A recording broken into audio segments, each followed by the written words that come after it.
1,100 square kilometers, 1,100 square kilometers, and population standing at 7 million. So 7 million people living in 1,100 square kilometers. 7 million divided by this figure, 1,100, that's the average density in Hong Kong. It's about 6,400. We're looking at the Kowloon side of Hong Kong City. And the density in the city, this is the average number only. 1 square kilometer housing about 6,000. We don't get a chance to look back and the density in the city is much higher than the average. On the right side of the boat is Hong Kong Island.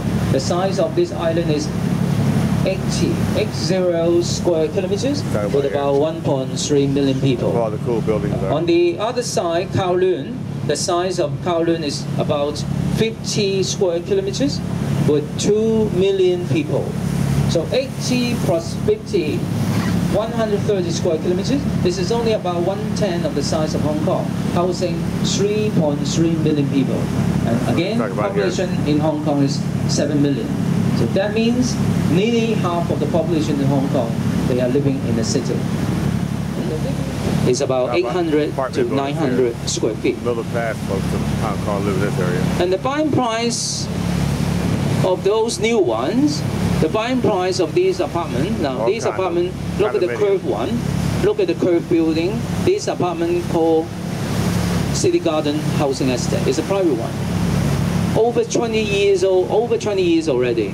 And for those apartments facing the harbour, for those with the harbour view, it's selling over 8,000 Hong Kong per square foot. Even though over 20 years already, still expensive to buy. 8,000. Let's say 900 square feet times 8,000 Hong Kong per square foot, that means it's about 7 million to buy. So for those brand new ones, with this example, you can find out living in Hong Kong, especially living in a city, it's very expensive. All right, everybody, the boat is now cruising along North Point Waterfront. On the right side of the boat is North Point District on Hong Kong Island. This is a residential district on the east coast of the island. Again, before touchdown on the runway, the pilot had to fly over the western part of Kowloon and negotiate with the buildings and the they have to negotiate with the buildings and the hills there, and making a sharp angle turning at the same time. Talking about 3 years. So and in order to tell the pilot when was the right time to turn, that's very important. In order to tell the pilot when was the right time to turn, the government should paint a big checkered flag on one of those hills. That checkered flag was white and red in color. So the checkered flag was a sign for the pilot. It's time to turn. Otherwise, you had to make another touchdown.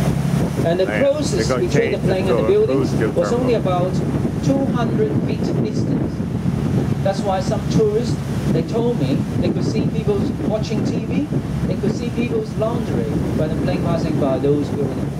After finish the sharp angle turning, it's time to touch down on the runway. It's time for the pilot to stop the plane quickly, because this single runway with 1,800 meters long only, comparing with the new one, is only half the length of the new runway.